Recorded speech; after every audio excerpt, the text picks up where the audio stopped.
오늘은 2023년 이 대강절의 첫째 주일입니다. 대강절, 또 다른 말로 대림절이라고 하는데요, 영어로는 Advent라고 표현을 하는데 그 뜻을 알면 더 이해하기 쉽습니다. 강림절이다, 강림절이다 생각하시면 틀림이 없습니다. 2000년 전에 구원자의 모습으로 이 땅에 인간의 육신을 입고 탄생하신 예수 그리스도, 그 구원자로 오심에 감사하고, 또한 이제는 다시 오실 주님, 강림하실 주님, 이제는 구원자이실 뿐만 아니라 심판주의 모습으로 이 땅에 강림하실 것인데, 그 모습을 소망 중에 대망하며 지키는 절기, 이 대강절의 시작이 됩니다. 이 중에 간절히 간구하고 기도하옵는 것은 이 특별 기간에 위로부터 내려주신 하나님의 신령한 은혜가 여러분의 심령과 가정과 일터 가운데, 주의 몸된 교회 가운데 충만히 넘치시기를 주님의 이름으로 축원합니다. 계속해서 신명기 강해 이어갑니다. 9번째 시간이 되겠어요. 10계명 중에서 오늘은 제5계명이라 할 수 있는 내 부모를 공경하라 라고 하는 10계명을 함께 나누겠습니다. 10계명 서론 부분에서 여러분들과 함께 나눴습니다. 10계명이 무엇인가, 왜 주셨는가? 여러분, 이 10계명은 하나님을 경외하는 자들에게 복된 인생으로 살게 하시기 위하여 주신 것이니, 그러므로 행복 가이드라인이라고 말씀드렸어요. 행복 지침이라고 말씀을 드렸습니다. 지키는 자에게 복이 임한다고 말씀으로 나누었어요. 그런데 또한 이 서론에서 나눈 부분이 어떤 내용이었는가 하면, 10개로 이루어진 10계명은 2개의 돌판에 기록되어진 것처럼 두 편으로 나눌 수 있으니, 첫째는 제1계명으로부터 제4계명까지, 그것은 나 외에 다른 신을 두지 말라. 그런가 하면 두 번째, 우상을 만들어 그 앞에 절하지 말라. 세 번째는 하나님의 이름을 망령되이 걷지 말라. 그리고 네 번째는 안식일을 기억하여 성일로 지키라. 여러분, 이와 같은 첫 번째 파트는 수직적인 관계다, 그렇게 십자가를 통해서 비유로 말씀을 드렸어요. 하나님을 어떻게 사랑하며 섬길 것인지 그 4계명까지 말씀하셨다면, 이제 5계명으로부터 시작하여 10계명까지는 수직적인 관계예요. 수평적인 관계예요. 사람과 사람 사이, 피조물과 피조물 사이에 어떻게 사랑의 관계를 만들어 갈 것인가에 대하여 이렇게 10계명, 5계명으로부터 10계명까지 우리에게 주신 것입니다. 그러므로 십자가를 통하여 수직적인 관계, 그리고 수평적인 관계, 그 모습으로 우리에게 주셨습니다. 그런데 이 수평적인 관계, 사람과 사람과의 관계에 있어서 가장 으뜸이 되는 관계가 있으니, 그 관계는 어떠한 관계인가? 오늘 말씀을 통해서 우리에게 보여주시는 것은 가장 으뜸이 되는 관계는 부모와 자녀다. 부모 공경이 제대로 이루어질 때, 사회의 근간, 이 천륜이 온전히 이루어질 때 사회의 질서가 잡히고, 그리고 사회 가운데 관계가 화목하게 된다 하는 내용으로, 이 사람과의 관계의 가장 첫 번째 계명으로, 약속 있는 첫 계명으로 내 부모를 공경하라, 이렇게 말씀하시는 것입니다. 수평적 관계의 이 하나님이 주시는 계명, 사실 이 모습은 이 동북아시아의 여러분 효 사상으로 우리에게 익히 잘 설명이 되었고, 그리고 잘 지켜 내려온 미풍양속이었습니다. 그러므로 이 효 사상은 인간관계의 기초가 되는 것으로 보았습니다. 그런데 오늘 말씀을 통해서 우리가 깨닫는 것이 무엇입니까? 이 효 사상은 유교를 통해서 강조가 되었고, 그리고 군사부 일체라, 먼저 으뜸이 되는 것은 효다. 부모를 공경하고, 또한 이 군, 즉 군주를 부모처럼 공경하고, 스승을 부모처럼 공경하고, 그것이 사회의 근간임을 우리는 알고 그렇게 지켜왔습니다. 그런데 오늘 깨닫는 것이 무엇이에요? 훨씬 그 이전에 하나님께서 10계명을 주실 때 이미 이 부모 공경의 사상을 이스라엘 10계명 5번째로 강조하시면서 주셨다 하는 것을 우리는 보는 것입니다. 여러분, 이와 같은 이 계명, 시내산에서 주의 종 모세를 통하여 우리에게 주셨는데, 삶의 지침으로, 행복 지침으로 지켜 행하면 복이 있으리라, 복된 삶으로 살 것이다, 이렇게 아주 분명하게 우리에게 주신 말씀이에요. 그런데 참으로 아쉬운 것은 과거에 이 한국 땅에 선교사로 온 서구 선교사들은 소위 일반 은총이라고 하는 신학적 용어를 사용하는데, 하나님께서 더 이상 타락하지 않도록 여전히 그 마음 가운데 남겨둔 하나님의 은총을 일반 은총이라고 하는데, 거기에 부모 공경의 이 사상을 여러분 이처럼 우리의 심령 가운데 주셨는데, 서구 선교사들은 이에 대해서 간과했어요. 그들이 와서 강조했던 내용은 복음, 순수 복음 그 자체였죠. 그러므로 예수를 믿으면 영생을 얻습니다. 예수님을 영접하면 천국에 갑니다. 그러므로 예수 천당 불신 지옥, 그것이 그들이 전한 가장 중요한 가르침의 핵심이었어요. 정말 중요하지요. 여러분, 우리가 어떻게 구원을 얻습니까? 그것은 곧 예수 그리스도께서 십자가에 이루신 사랑과 용서, 그리고 사망에 쏘는 것을 이기시고 3일 만에 부활하신 예수 그리스도의 부활을 믿는 자에게 구원이 임하는 줄로 믿습니다. 그것이 복음이죠. 그런데 이처럼 일반 은총으로 주어진 어느 민족에게나 하나님께서 보시기에 선한 것들이 있는데, 그 중에 하나가 이 부모 공경이에요. 그런데 이 서구 선교사들은 그와 같은 모습을 간과했습니다.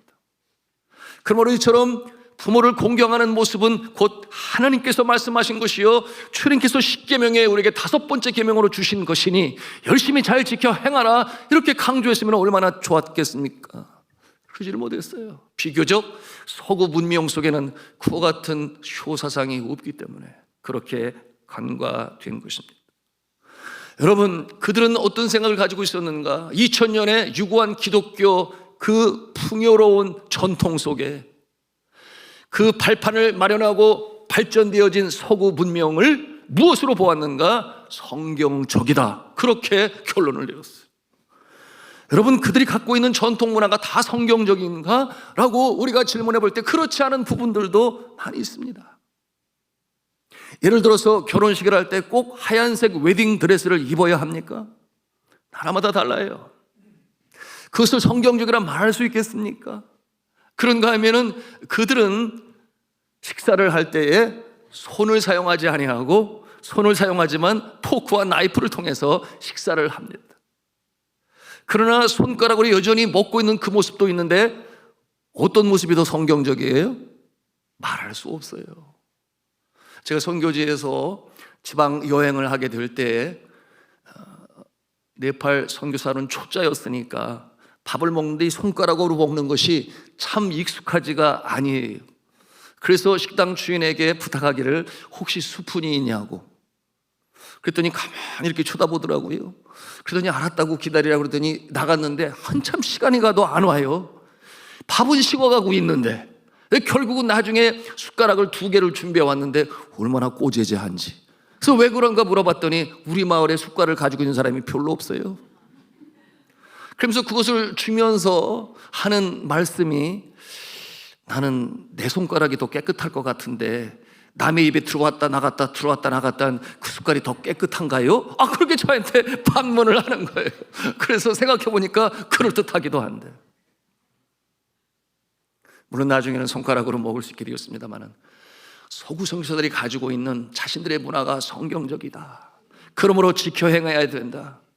여러분, 그렇다면 정작 이 땅에 그처럼 미풍양속으로 하나님께서 허락하신 이 부모 공경의 이 사상은 어떠한 것입니까? 간과하게 되고 강조하지 않게 되니 점차로 효사상이 사라지게 되었고, 오늘날 이 시대의 모습은 분명 성경이 말씀하고 있음에도 불구하고 이 아름다운 모습이 희미해지는 모습을 우리가 대하는 것입니다. 여러분, 이 성경이 말씀하고 있는 이 부모 공경의 사상은 이미 서구 사회에서도 정말 귀중한 이 미풍양속이요, 또한 성경이 강조하고 있는 내용임을 천명하였으니 영국이 낳은 세계적인 역사학자인 아놀드 토인비라고 하는 분이 있는데, 우리에게는 도전과 응전이라고 하는 그 역사서를 통해 잘 알려져 있습니다. 그가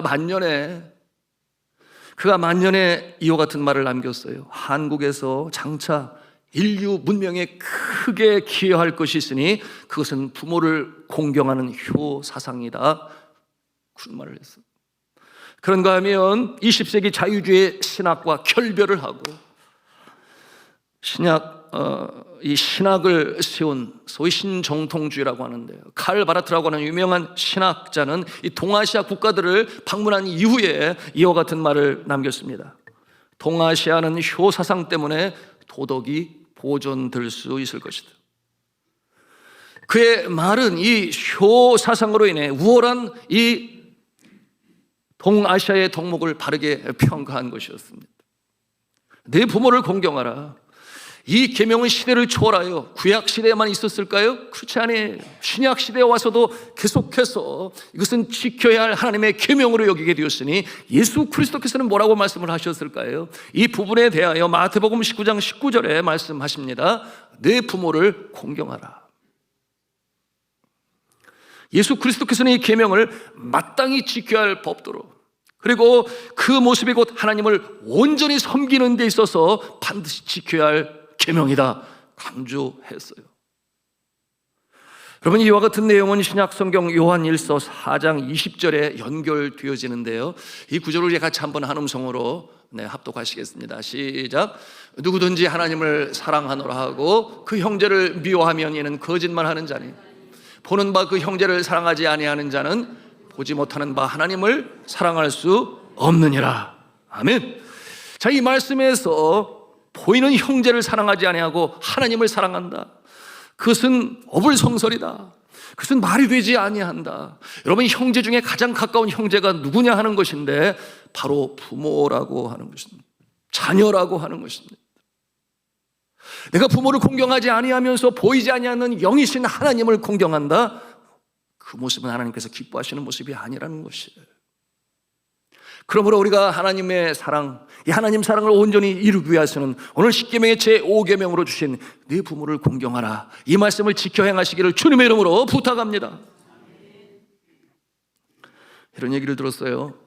서울 이 중앙청, 지금은 이제 옮겼습니다만은 이 청와대 뒤편으로 있는 동네 이름이 있으니 효자동이라고 하는데요, 여러분, 효자동 그러면 효자가 많은가 보다, 우리가 금방 상상할 수 있습니다. 그런데 이 동네를 효자동이라 부르게 된 유래가 있었습니다.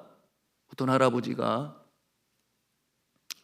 이불에 누워서 잠을 자게 되었는데, 그런데 그 이불 아래에 어린 아가가 있음을 알지를 못했어요. 자신의 손주 아니겠습니까? 그런데 그렇게 자다가 숨을 제대로 쉬지 못하니 이 손주 어린 아가가 그만 죽고 말았어요. 온 세상에 그런 일 일어나지 말았어야 됐는데 일은 이렇게 벌어졌는데, 문제는 이 할아버지는 자신이 누워서 그 아기가 죽은 것을 알지를 못해요. 그런데 이 사실을 알게 된 그 며느리가 얼마나 놀랐겠습니까? 청천벽력과 같은 그 놀람을 가지고 이 죽은 아기를 안고 밭에서 일을 하고 있는 남편에게 막 뛰어갔어요. 그러면서 자초지종을 얘기하게 되니 그 소리를 듣는 이 남편, 이 어린아가의 아버지가 얼마나 놀랐겠어요.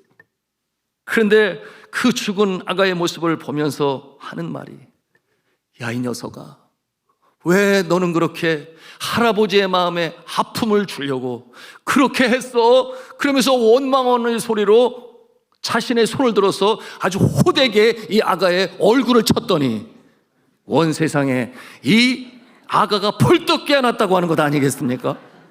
그래서 생명이 돌아오게 되었고, 그래서 이 아버지는 끝까지 아무것도 없는 것처럼 그렇게 평안하게 살아가시게 되었는데요. 여러분, 그런데 이 이야기가 어디까지 사실이고 어디까지 거짓인지 저도 잘 모르지만은, 저도 들었습니다만은, 분명한 것은 여러분, 우리의 민속 속에 구전으로 이어져 오는 내용들은 그 뜻을 담고 있으니 그처럼 효로 부모를 섬기는 모습은 너무나 귀하고 소중한 것이다. 왜 그랬는가 하면 그 소식이 결국 왕 임금에게까지 들리게 되었으니 임금이 참 귀한 효자여 효녀로다. 이제 앞으로 그 마을의 이름을 효자 마을이라 불러라. 이렇게 해서 그곳이 효자동이 되어 지금까지 내려온다는 사실, 여러분 믿든지 말든지는 모르겠으나 분명한 것은 그렇구나. 부모를 공경하는 것은 너무나 소중한 것이구나 하는 것을 볼 수가 있습니다. 성경은 부모 공경을 강조하기 위하여 지키는 자와 지키지 못하는 자를 극명하게 대조하고 있으니 상과 벌로 그렇게 규정하고 있어요. 부모를 공경하는 자에게는 어떠한 상을 주는가, 부모를 공경하지 않는 자에게는 어떠한 벌이 임하는가. 먼저 벌에 대한 부분인데요, 부모를 경홀히 여기는 자는 저주받을 것이라고 신명기 27장 16절에 경고하고 있습니다. 또한 부모를 조롱하거나 해롭게 하는 자의 눈은 골짜기에 까마귀에게 쪼이고 독수리 새끼에게 먹히리라고 잠언 30장 17절에 말씀하고 있어요. 그런가 하면 가나안의 아비함, 아버지 노아의 수치를 가려주려 하지 아니하고 흉을 범으로 그 형제들의 종이 되는 그처럼 비참한 처지에 이르게 된 내용이 여러분 아시는 대로 창세기 9장 그리고 20절 이하에 그렇게 기록이 되었습니다. 두 번째는 벌이 아니라 하나님께서는 상을 약속하시는데요, 부모를 공경하는 자에게 주시는 상. 이 10계명은 물론 어느 계명이든지 지키면 복입니다. 그런데 가만히 보면 그 중에 유독 제5계명인 내 부모를 공경하라라는 계명에만 주어진 상급이 있어요. 그러므로 에베소서에서는 이 5계명을 어떠한 계명이라고 말씀하고 있는가 하면 약속이 있는 첫 계명이다. 어떠한 약속이 주어졌는가? 그 약속은 곧 상을 주시는 약속인데, 여러분 오늘 본문의 말씀이 그것을 보여주고 있죠. 신명기 5장 16절 말씀을 같이 한 음성으로 합독하시겠습니다. 시작. 그리하면 내 하나님 여호와가 내게 준 땅에서 내 생명이 길고 복을 누리리라. 아멘. 그리하면이라고 할 때 그리하면은 뭐겠어요? 내 부모를 공경하면, 내 부모를 공경하면 여호와 하나님께서 장수의 복을 주시고 또한 복을 누리리라. 왜 이렇게 보답까지 약속하시면서 제5계명을 주셨을까요? 다른 계명에는 그런 내용이 없어요. 하라 하지 말라로만 되어 있지. 어느 목사님이 이 부분에 대해서 이렇게 해석을 하는 것을 듣고 제가 고개를 끄덕였는데요, 이렇게 해석을 했습니다. 사람들이 얼마나 효도를 하지 아니하면, 얼마나 사람들이 효도를 하지 아니하면 하나님께서 이 계명에 40경품까지 걸어 놓으셨을까, 이렇게 해석하는 것을 보고 그렇구나. 보통 우리가 내리사랑 많이 들어요.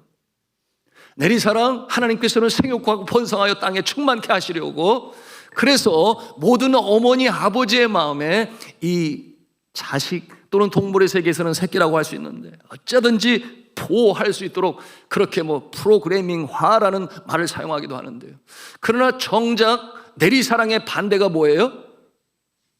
오리사랑, 오르사랑, 올라가는 사랑, 위로 사랑, 이렇게 표현할 수 있겠는데요, 여러분 이와 같은 모습은 쉽지 않은 거예요.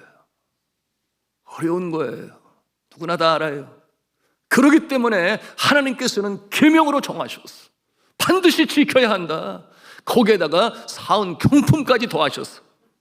잘 지키는 자에게 복이 임하고 장수하고 형통하는 역사가 있을 것이다. 여러분 믿으시면 아멘 하십시다. 여러분 이와 같은 내용이 신약 시대에도 이어지게 되었으니 그 내용이 에베소서 6장 1절부터 3절에 있는 말씀이에요. 우리 같이 또 한 음성으로 합독하시겠습니다. 시작. 이것이 옳으니라. 내 아버지와 어머니를 공경하라. 이것은 약속 있는 첫 계명이니 이로써 내가 잘되고 땅에서 장수하리라. 아멘. 그러므로 제5계명을 잘 지키면 그 복이 임하게 되는데, 이 말씀에 있는 것처럼 땅에서 장수하고, 그리고 일이 잘 된다, 형통하게 된다, 복이 임한다, 이와 같은 내용으로 약속하고 있습니다. 자, 사랑하는 주 안의 성도 여러분, 이 제5계명을 잘 지키심으로 하나님께서 약속하신 이 축복의 역사가 있기를 주님의 이름으로 축원합니다. 여러분, 과거에 비해서 이 시대는 정말 효도하지 않죠. 그 모습을 보면 얼마나 안타까운지 알 수 없어요. 사람들은 말을 합니다. 시대적인 풍조다. 핵가족 시대가 시작되었고 그 모습으로 말미암아 자기 자식 건소하고 가르치고 교육시키기도 어려운데 어떻게 또 부모까지 이런 풍조가 이 세상을 휩쓸고 있습니다. 그렇다고 해서 이것을 그냥 넘어갈 일은 결코 아닌 것은, 여러분, 그와 같은 모습은 소위 비성경적인 모습이기 때문에, unbiblical matter, 여러분, 이 모습은 풍조를 넘어서서 비성경적인 모습이기 때문에 그것은 심각한 것이에요. 특별히 믿음의 사람들에게 있어서 하나님을 경외하고 충성하며 섬긴다 하는 자가 풍조를 따라서 나는 안 해도 돼, 다른 사람도 그런데 이와 같은 모습은 아니라는 거예요. 왜냐하면 비성경적이기 때문에. 여러분, 이 비성경적인 모습은 하나님이 주관하시는 게 아니에요. 비성경적인 모습으로 세상의 풍조와 문화가 발전하는데 그 뒤에는 누가 있는가? 공중 권세 잡은 이 영적 권세가, 소위 사단, 마귀, 귀신들이 그렇게 뒷배후에서 조종을 하는 것입니다. 그러므로 세상이 망가지는 모습을, 죄로 인하여 나락으로 떨어지는 모습을, 하나님의 선한 창조의 방해꾼의 모습으로 풍조를 이끌고 가는 모습이 있음을 우리는 직시할 수 있어야 돼요. 분명히 예수 그리스도께서는 말씀하셨습니다. 도적이 온 것은 도적질하고 죽이고 멸망시키려는 것이지만은 내가 온 것은 양으로 생명을 얻게 하고 더욱더 풍성히 얻게 하려는 것이라. 여러분, 요한복음 10장 10절을 통해서 우리에게 주시니, 여러분, 이 비성경적인 문화와 풍조, 그것은 사탄적인 것이라. 여러분, 하나님께서 주시는 계명에 충실하심으로 하늘의 복을 받으시기를 주님의 이름으로 축원합니다. 정말 중요한 것은 무엇인가 하면, 그렇다면 우리의 자녀들이 어떻게 이 부모를 공경하는 모습으로 성장할 수 있을까? 교육을 잘 받을 수 있을까? 이것이 사실 관건 아니겠습니까? 우리가 물론 말씀으로 가르쳐야 돼요. 주의 말씀으로 가르치고. 여러분, 세상 교육기관이 오늘 이 시대에 도덕을 강조하고 그리고 부모 공경을 얼마나 강조합니까? 그보다는 공부를 열심히 해서 수능에 좋은 점수 맞아야 된다. 여러분, 수능에 그런 과목은 없잖아요. 성품이 얼마나 좋은지, 너는 성품이 좋으니까 10점 추가, 그런 거 없잖아요. 그저 지식으로 모든 것을 판단하려는 이 시대의 풍조 가운데 우리 하나님은 외모로 보시는 것이 아니라 여러분 속마음을 더 중요시 여기니, 여러분 이 예수 그리스도를 닮은 성품 그리고 계명을 지켜나가는 그 모습을 더 귀히 여기시고 복 주시는 줄로 믿으시길 바랍니다.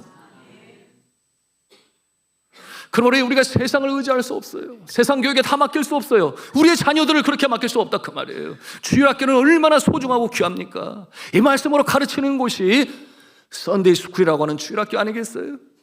그러므로 우리의 자녀들이 정말 말씀으로 양육 받을 수 있도록 부모의 입장에서 또한 주일학교 교사들 애쓰고 수고해야 하겠죠. 그럼에도 불구하고 간과해서는 아니 될 것이 있으니 그것이 무엇인가 하면 본으로 가르칠 수 있어야 하는, 내가 본으로 보일 수 있어야 하는데, 여러분 그 모습이 바로 예수 그리스도께서 제자들을 삼으시고 가르치실 때 쓰던 방법 아니었나요? 여러분 성경 말씀 요한복음 13장 15절에 그 모습이 있으니 우리 함께 보기를 원하는데 같이 읽겠습니다. 시작. 내가 너에게 행한 것 같이 너희도 행하게 하려 하여 본을 보였노라. 본을 보였노라. 부모된 자가 자녀 앞에서 본을 보여야 한다는 것이에요. 그래서 가정의 가장 이상적인 구조는 어떠한 구조인가? 3대가 함께 사는 것이다 그랬어요. 3대가 함께 사는 것이다. 여러분 이와 같은 내용은 이미 서구에서 교육학자들에 의해 서양과 동양을 비교하며 그리고 연구하며 발표한 내용인데, 여러분 아시아에 있는 학자 얘기가 아니라 서구에 있는 아주 유수한 명문의 교수들이 이구동성으로 하는 얘기가 가장 아름다운 가정의 구조는 3대가 함께 사는 것이다. 왜 그렇겠어요? 부모가 할아버지, 할머니를 공경하는 모습을 보면서 자녀들은 저절로 학습하는 거예요. 보고 배우는 거예요. 여러분 그와 같은 모습은 영적 유산이 되는 것이니, 여러분 정작 이처럼 부모가 어르신이 되고 이제는 삶의 노년기에 있을 때 자연스럽게 섬기는 모습, 또 그 자녀들이 그 모습을 보면서 학습하고 그 모습을 습득해 나간다고 하는 것입니다. 여러분, 내리사랑으로 자식들만 중요시 여기는 이 시대, 가정의 모습들, 그럼 이와 같은 모습은 어디서든지 볼 수 있어요. 제가 미국에서 유학하며 공부할 때 이 동양의 사상을 함께 나누는 중에 교수님이 그러는 거예요.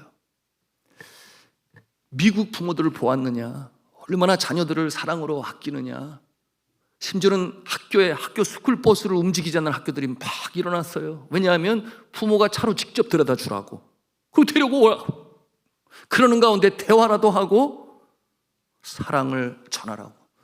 그런 학교들이 소위 차터드 스쿨이라고 하는 곳에서 하나의 붐으로 일어나게 된. 그런데 이렇게 미국 부모들이 자녀를 사랑하는데, 이 동양 아시아에 못지않게 사랑하는데, 그런데 왜 아시아에서는 부모를 그렇게 공경하고 우리는 자녀들이 우리를 공경하지 않는지 모르겠다고, 그 이유가 뭐냐고 저한테 물어요. 그래서 저는 그렇게 답을 했습니다. 할머니 할아버지를 잘 모셨냐고, 아버지 어머니를 잘 모셨냐고, 자녀들 앞에서. 그게 답이다. 그랬더니 고개를 끄덕끄덕 했어요.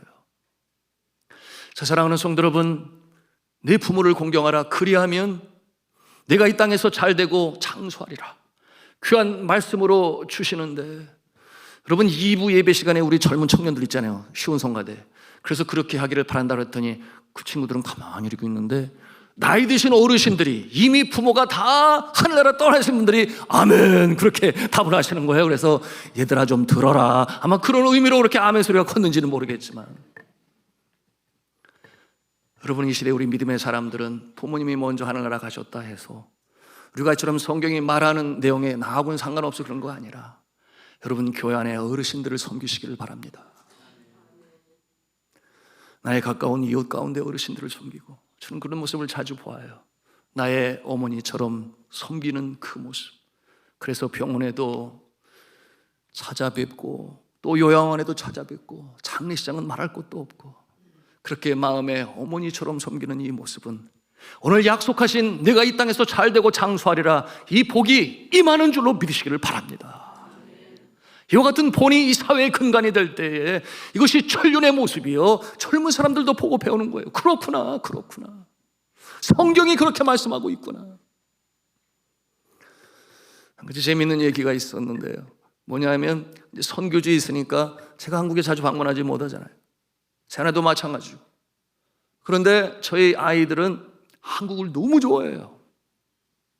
여러분 더군다나 후진국에 있었고 경제적으로 열악한 상황 가운데 있는데, 한국에 들어오면 금방 알잖아요. 일단 공항이 어떻습니까? 인천공항에 딱 다다르고 그 비단결 같은 아스팔트 길을 달리는데 오른쪽 왼쪽으로 바다가 쫙 펼쳐져 있고, 하여튼 처음부터 감동에 젖어요. 그러니까 한국 가는 걸 너무 좋아하는데요. 그래서 선교사 자녀들이 이제 한국에 오게 되면 뭐 재밌는 일도 있어요. 그래 한 번은 왜 한국에서는 대포를 파냐고, 대포. 그 무슨 소리 했더니 왕대포라고 쓴 걸 봐가지고. 그런가 하면 어떤 자녀들은 또 그래요. 왜 한국에서는 폭탄을 팔아요? 무슨 폭탄을? 내가 봤어요. 폭탄 세일. 폭탄을 세일한다고 그렇게 써있던데요. 여튼 그런 우스꽝스러운 일도 있습니다만은, 그런데 부모는 못 가지만 자녀들은 크니까 가고 싶어서. 그런데 저희 딸이 이제 중학교 1학년이 됐어요. 중학교 1학년이 됐으니까 엄마 아빠는 못 가도 나는 갈 수 있을 거라고. 그래서 대한항공 지점에 알아보니까 갈 수 있대요.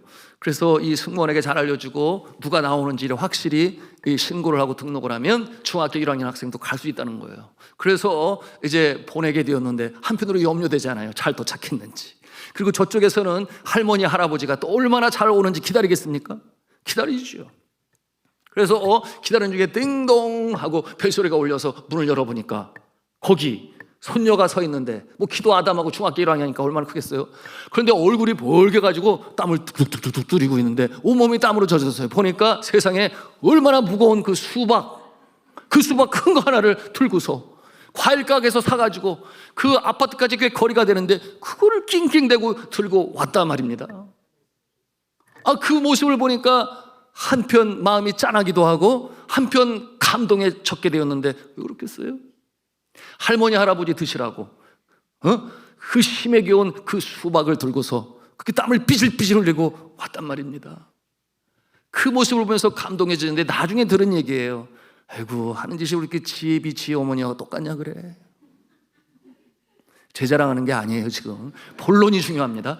네, 이와 같은 모습은 주로 아이들이 방학이 여름에 길거든요. 겨울은 짧거든요. 그러니까 여름에 오게 되는데 와서 오게 되면 과일집에서 과일을 사가지고 당연히 할머니 할아버지에게 엄마 아빠가 갖다 드리는 그 모습을 보면서 혼자 왔는데 도대체 누가 들어줄 사람도 없고, 그러니까 본인이 그 생각을 하면서 그렇게 사가지고 들어간 것 아니겠습니까? 여러분, 오늘 말씀을 통해서 우리의 가슴에 담아야 할 10계명의 5번째 계명, 내 부모를 공경하라.